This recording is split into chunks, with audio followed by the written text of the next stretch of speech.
ভক্তিৰসত বুৰ গৈছে টিংখাঙৰ কাকোৱনী। ভাগৱত শোভাযাত্ৰাত জাতি ধৰ্ম ভাষা নিৰ্বিশেষে সকলো ৰাইজৰ অংশগ্ৰহণ। টিংখাঙৰ কাকোৱনী বৰনামঘৰৰ প্ৰতিষ্ঠা দিৱস উপলক্ষে আজিৰে পৰা 3 দিনীয়াকৈ আৰম্ভ হৈছে অবিৰত ভাগৱত পাঠ।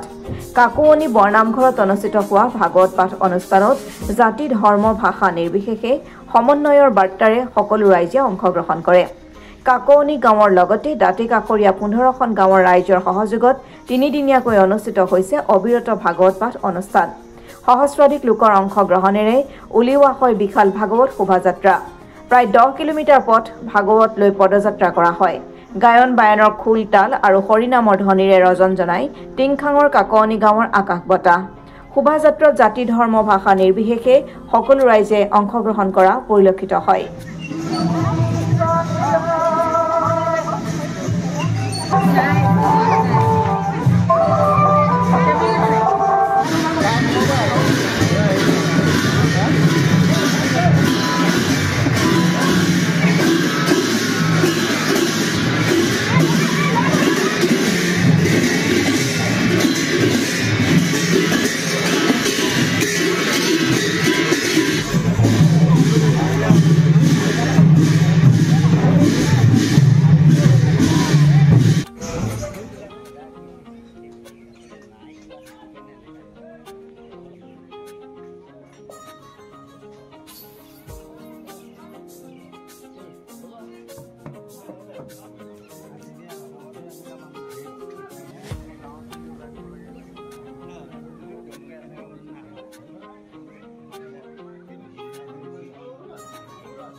আগৰ 2012 চনৰ পৰা যিটো ভাগৱত আৰম্ভ হৈ আছে, ইয়াৰ পৰা আমি প্ৰতি বছৰে মানে 23 তাৰিখে 2012 চনৰ পৰাই আৰম্ভ কৰি আছোঁ। প্ৰতি বছৰে এই বছৰৰ পৰা আমাৰ যিটো মানে ভাল হৈ আছে, আমাৰ ভকতৰ পৰা শিপিনীসকলৰ পৰা ডেকা ল'ৰা সকলোৱে মানে আমাৰ এই মানে ভাগৱতৰ পৰা বহুত উপকাৰ হৈছে। আৰু গাঁওখনত মানে কিবা বাওমাউলি বা কিবা আহিলেও আমাক মানে বহুত সহায় কৰে।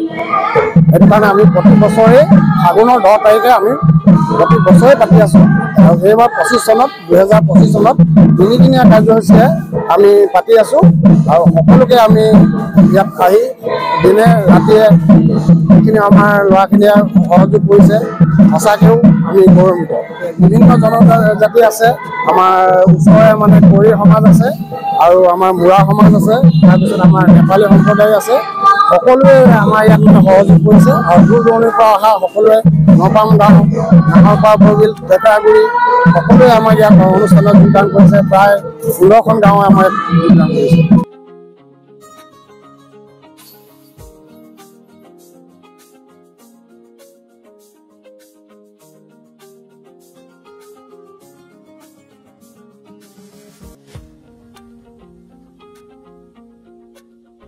Bureau report Assam today.